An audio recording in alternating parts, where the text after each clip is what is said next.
हर साल 19 अप्रैल को गुजरात के द्वारिकाधीश मंदिर में इसी तरह एक 52 गज की ध्वजा फहराई जाती है।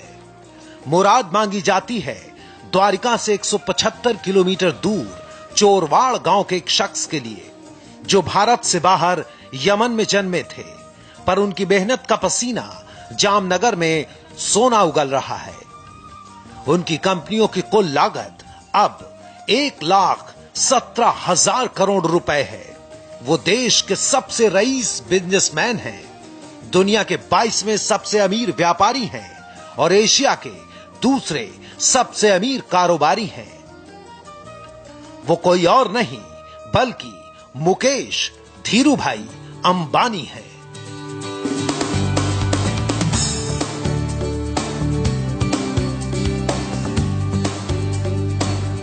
मुकेश भाई जो है वो टाइम मैनेजमेंट में बहुत मानते हैं। जो उनका जो क्वालिटी है कि जो प्रोजेक्ट हाथ में लेते हैं उसका एक निर्धारित समय होता है कि इसको इस तरह से पूरा करना है, इस दिन में पूरा करना है।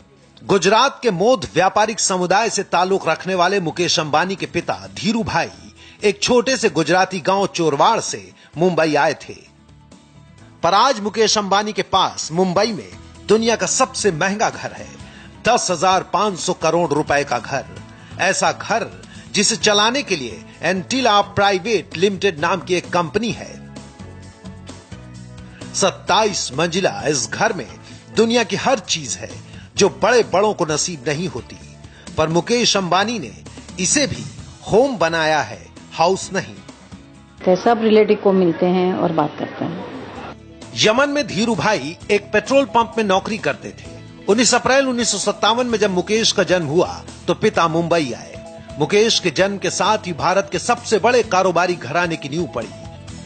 जैसे जैसे मुकेश बड़े होते गए उनके पिता का व्यापार बढ़ता गया, पर देश के सबसे अमीर आदमी का बचपन मुंबई की एक साधारण सी चौल में 2 कमरे के मकान में गुजरा। हम इसमें मुंबई के उसी जय हिंद सोसाइटी में हैं जहां कभी धीरूभाई अंबानी अपने परिवार के साथ 2 BHK फ्लैट में रहा करते थे। जय हिंद का यही वो कमरा है 4th फ्लोर का, जिसमें धीरूभाई अंबानी, मुकेश अंबानी, अनिल अंबानी और उनकी बहनें पैदा हुई थी। 2 भाइयों और 2 बहनों में सबसे बड़े मुकेश ने अपनी शुरुआती पढ़ाई घर के पास बने हिल गैनेज स्कूल से की। हम इसमें उर्मी आंगन नाम की जिस इमारत के सामने खड़े हैं, 5 साल पहले यहाँ हिल ग्रेंज हाई स्कूल हुआ करता था, जिसमें न सिर्फ मुकेश अंबानी बल्कि अनिल अंबानी और उनके खास दोस्त आनंद जैन ने भी इसी स्कूल से पढ़ाई की है। उनको फुटबॉल खेलने का बहुत शौक था और इसी हिलग्रेंज हाई स्कूल के प्रांगण में जो मैदान है वहां मुकेश अंबानी अपने दोस्तों के साथ फुटबॉल खेला करते थे। मुकेश और बड़े हुए तो पिता के पॉलिएस्टर का कारोबार कंपनी में बदल गया था। विमल का ब्रांड बड़ा होता जा रहा था। धीरूभाई के कुछ बड़ा करने का सपना हर गुजरते दिन के साथ और बड़ा होता जा रहा था। मुकेश ने केमिकल इंजीनियरिंग करने के लिए यूनिवर्सिटी ऑफ बॉम्बे में दाखिला लिया और परिवार मुंबई की उषा किरण बिल्डिंग में रहने आ गया। वहां से वो एडन से बॉम्बे आए और बॉम्बे में जैन एस्टेट में रहे। फिर बाद में इसका वो प्ले स्कूल जो बाल मंदिर बोलते हैं वो इसके सेम बिल्डिंग में हुआ था। फिर प्रिंसेस स्ट्रीट में कुछ इन्फेंट स्कूल थी, वहाँ पे बाल मीन्स नर्सरी के लिए गए। फिर बाद में वो लोग अल्टव्यू में शिफ्ट हुए और अल्टव्यू में से वो उषा किरण में गए। मुकेश अंबानी ने केमिकल इंजीनियरिंग के साथ पिता के कारोबार में हिस्सा लेना शुरू कर दिया था। अपनी पढ़ाई आगे बढ़ाने के लिए मुकेश स्टैनफोर्ड विश्वविद्यालय गए। वहां उन्होंने MBA कोर्स ज्वाइन किया, पर 1980 के बाद उन्होंने पढ़ाई छोड़ दी। मेमोरी बहुत शार्प है और नाम से लोगों को बुलाते हैं, वो भूलते नहीं है। आपको 5 साल के बाद मिलेंगे, 10 साल के बाद मिलेंगे, और क्योंकि उनका जो नेचर है वो जिसको भी मिलते हैं वो खुल के मिलते हैं और दिल से मिलते हैं। तो जिसको दिल से मिले होते हैं वो भूल नहीं सकते। तो उनके साथ चाहे वो प्रोफेशनल आदमी हो तो वो प्रोफेशनल तरीके से उसको जानेंगे, चाहे पर्सनल मिले तो पर्सनल रिलेशन से जानेंगे। तो ये उनकी मेमोरी में खास है और मैथमेटिक्स उनका बहुत पावरफुल है, तो वो हिसाब से सब चीज उनके दिमागी कंप्यूटर में रहता है। भारत आने के बाद मुकेश पूरी तरह पिता के साथ व्यापार में लग गए। 1981 में उन्होंने औपचारिक तौर पर रिलायंस कंपनी ज्वाइन की और धीरे धीरे परिवार के पुश्तैनी धंधे को बड़ा किया तो पेट्रोकेमिकल के क्षेत्र में कदम बढ़ाए। छोटे भाई अनिल भी साथ में थे। वो थोड़ा मौज मस्ती वाले, पर मुकेश बेहद संजीदा, पर अपनी पसंद को लेकर बेहद आक्रामक। Nothing is impossible, you make it possible. ये जो धीरू भाई का मंत्र था, इसके ऊपर मुकेश भाई का और एक चीज मैं कह सकता हूं कि जो आप सोचते हो उसको शेड्यूल से पहले कैसे करके दिखाते हो, वो एक उनकी सोच है खुद की, कि टाइम मैनेजमेंट में वो बहुत मानते हैं और नई सोच लाने की, नई टेक्निक लाने के लिए वो हमेशा देखते हैं कि भाई एक प्रोजेक्ट लग गया पर उसको मॉडिफिकेशन कैसे करते रहे। तो ये एक उनका कंटिन्यू थॉट प्रोसेस रहता है। ऐसा नहीं कि मुकेश अंबानी का मतलब सिर्फ बिजनेस ही है। मुकेश की जिंदगी में वो भी हुआ जो हर आदमी की जिंदगी में होता है, यानी प्यार। मुकेश की पत्नी और उनकी मुलाकात फिल्मी कहानी की तरह लगती है। धीरू भाई और अपने पिता के कहने पे नीता मुकेश अंबानी से मिलने इसी उषा किरण बिल्डिंग में आई थी। जैसे ही उन्होंने फ्लैट का दरवाजा खोला, अंदर सफेद शर्ट और काली पैंट में मुकेश अंबानी खड़े थे। नीता को एक बार सहज ही विश्वास नहीं हो रहा था कि एक इतना बड़ा इंसान उनके सामने खड़ा है। नीता अंबानी साधारण परिवार की लड़की है। उनकी मां लोक नृत्य की गुरु थी और भाई का मन संगीत में लगता। नीता अंबानी ने 5 साल की उम्र से ही कथक सीखना शुरू कर दिया था। तो जब 20 की उम्र में उन्हें अंबानी परिवार ने नवरात्रि के मौके पर हुए एक सांस्कृतिक कार्यक्रम में देखा तो देखते ही रह गए। अंबानी परिवार अपनी तमाम मशरूफियत के बावजूद लोक कला और पारंपरिक रीति रिवाजों का बड़ा शौकीन रहा है। तो हुआ ये कि उस फंक्शन के दौरान ही धीरू भाई ने बेटे के मन की बात पढ़ ली। उन्होंने वहां मौजूद लोगों से नीता के घर का फोन नंबर पता कर लिया। उस समय मोबाइल का जमाना नहीं था, वरना धीरू भाई अंबानी वहीं से सीधे मोबाइल से फोन करते। उन्हें घर लौटना पड़ा और घर पहुंचकर उन्होंने लैंडलाइन से सीधे नीता के घर फोन कर दिया। नीता, जो कि तब अंबानी नहीं थी, उन्होंने लैंडलाइन फोन उठाया। धीरू भाई अंबानी ने कहा, मैं धीरू भाई अंबानी बोल रहा हूँ। नीता ने कहा रॉन्ग नंबर और फोन रख दिया। धीरू भाई अंबानी ने दोबारा फोन मिलाया। उन्होंने कहा, मैं धीरू भाई अंबानी बोल रहा हूँ। उस समय उनका देश में बहुत नाम था, सभी लोग उन्हें जानते थे। नीता को भरोसा नहीं हुआ कि उन्हें क्यों धीरू भाई फोन करेंगे। उन्होंने कहा कि अगर तुम धीरू भाई हो तो मैं भी एलिजाबेथ टेलर हूं, और फोन रख दिया। नीता के पिता को एहसास था। उन्होंने नीता से मामला पूछा। तब तक तीसरी बार घंटी बज चुकी थी। नीता के पिता और धीरू भाई की बात हुई। पिता ने कहा, ये धीरू भाई ही हैं, कायदे से बात करना। नीता ने जय श्री कृष्ण कहकर धीरू भाई से बात की तो धीरू भाई ने उन्हें अगले दिन अपने ऑफिस बुला लिया। नीता अंबानी सहमी हुई सी धीरू भाई अंबानी से मिलने पहुंची थी। नीता अपने पिता के साथ धीरू भाई से मिलने पहुंची और चुपचाप बैठ गई। तो धीरू भाई अंबानी ने पूछा, क्या करती हो? नीता ने कहा, पढ़ाई। तो धीरू भाई ने पूछा, क्या पसंद है? तो नीता ने कहा, स्विमिंग और सिंगिंग। कुछ देर की बातचीत के बाद धीरू भाई ने कहा, मेरे बेटे से मिलना पसंद करोगी? इसके बाद नीता और मुकेश की एक नई जिंदगी शुरू हो गई। दोनों मिलते, बात करते और एक आम आदमी की तरह ही जिंदगी के इस एहसास को खास बनाने की कोशिश करते। धीरू भाई ने इस बीच एक और नया मकान लिया।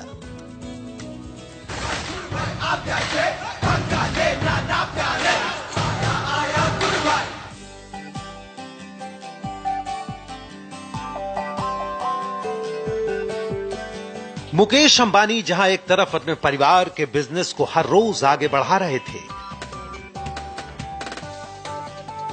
वहीं दूसरी ओर वो अपने प्यार के साथ हर दिन कुछ कदम आगे बढ़ते। मुकेश के काम करने का तरीका ऐसा कि उन्हें घर के लिए वक्त बहुत कम मिलता। तो वो बॉम्बे से आते हैं, उससे पहले वीडियो कॉन्फ्रेंस हुई होती है कि कौन से यूनिट पे वो विजिट करेंगे, 1 यूनिट, 2 यूनिट, 3 यूनिट। और जब भी वो आते हैं तो उनकी घड़ी बंद हो जाती है।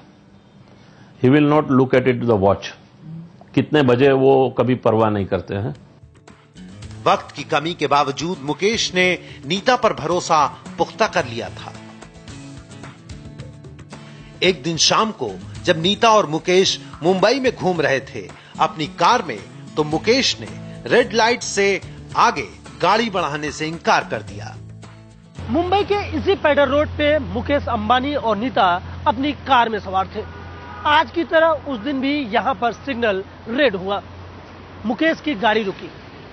मुकेश ने बेहद फिल्मी अंदाज में नीता से पूछा, क्या तुम मुझसे शादी करोगी? नीता शर्मा गई। कुछ ही देर बाद सिग्नल खुला। पीछे से गाड़ियों के हॉर्न की आवाज आने लगी।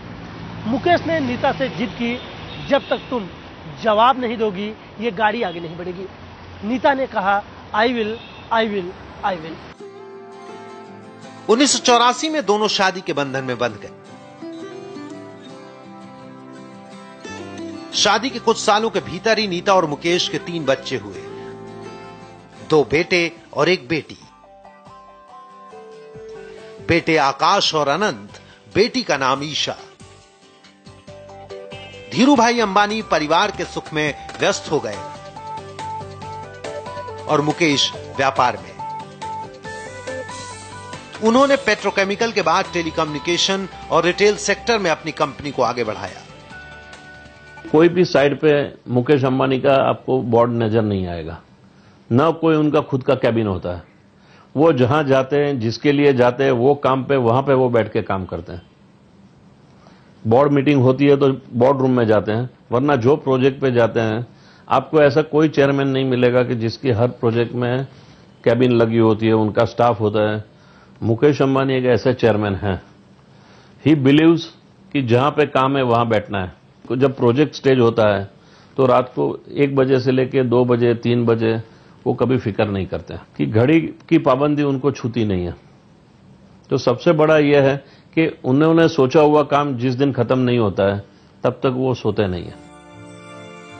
पिता के दुनिया और भाई के साथ छोड़ने के बाद मुकेश के ऊपर जिम्मेदारियां पहाड़ बन गई। मां कोकिलाबेन के साथ रहने वाले मुकेश का ईश्वर पर भरोसा बढ़ता गया।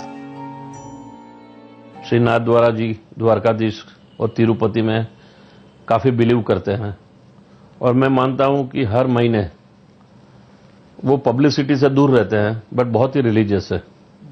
हर महीने कोई ना कोई मंदिर में वो जाते हैं, बट वो एंश्योर करते हैं कि वो मंदिर में जाते हैं अपनी माता जी को लेके, फैमिली को लेके, तो उसका पब्लिसिटी नहीं होना चाहिए। और दर्शन करके वो चुपचाप चले आते हैं और अपने काम पे लग जाते हैं।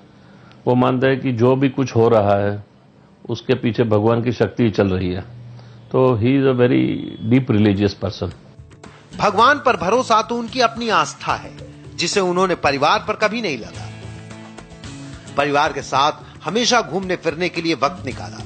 जंगल सफारी उनका पसंदीदा शगल है और खाने के लिए उनकी दीवानगी ऐसी कि कुछ भी कर गुजरे। खाने में बहुत देशी गुजराती हैं, मैं बोल सकता हूं। उनके खाने में गाठिया खाते हैं, जलेबी खाते हैं, उडुपी रेस्टोरेंट में जाते हैं, पाव भाजी खाने तारदेव जाते हैं। आकाश, अनंत और ईशा पढ़ाई के साथ मुकेश के ऐसे कदमों में शामिल हैं जिनकी सामाजिक और सांस्कृतिक अहमियत है। पत्नी नीता अक्सर रिलायंस के सामाजिक कदमों की अगुवाई करती दिखती है। मुकेश उन्हें इसके लिए बहुत समर्थन देते हैं, अपनी बिजनेस लाइफ से वक्त निकालकर।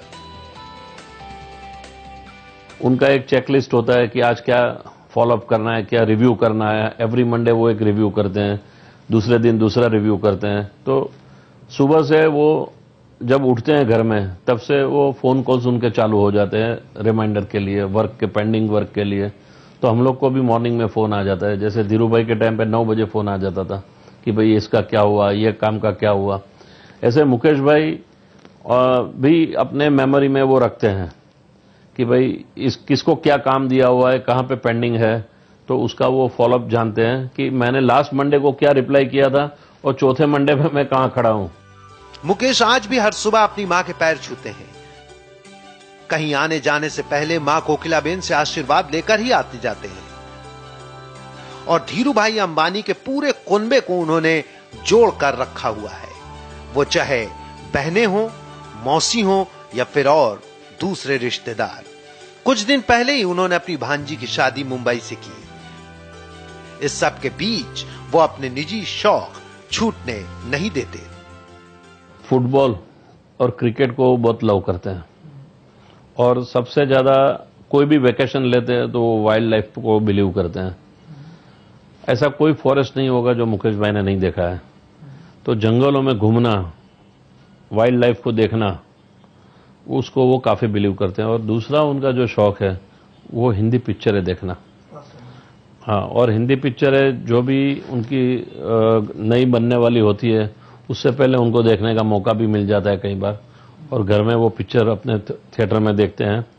और गुजराती ड्रामा ऑडिटोरियम में जाके, बॉम्बे में बिरला में, तेजपाल ऑडिटोरियम में, उस तरह से वो गुजराती प्ले भी देखने जाते हैं। मुंबई इंडियंस की हिस्सेदारी शायद मुकेश का शौक ज्यादा है और बिजनेस कम। वैसे नीता इसमें ज्यादा सक्रिय रहती हैं, पर मुकेश अपने इस स्पोर्ट्समैन बिजनेस के लिए वक्त निकाल ही लेते हैं।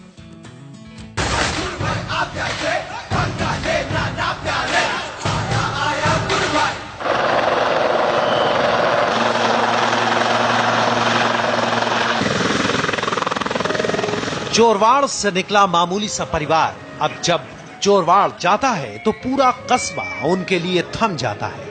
यहाँ आकर भाइयों के विरोध भी दूर हो जाते हैं और देवरानी जेठानी का गरबा हिंदुस्तान को नए संदेश देने लगता है।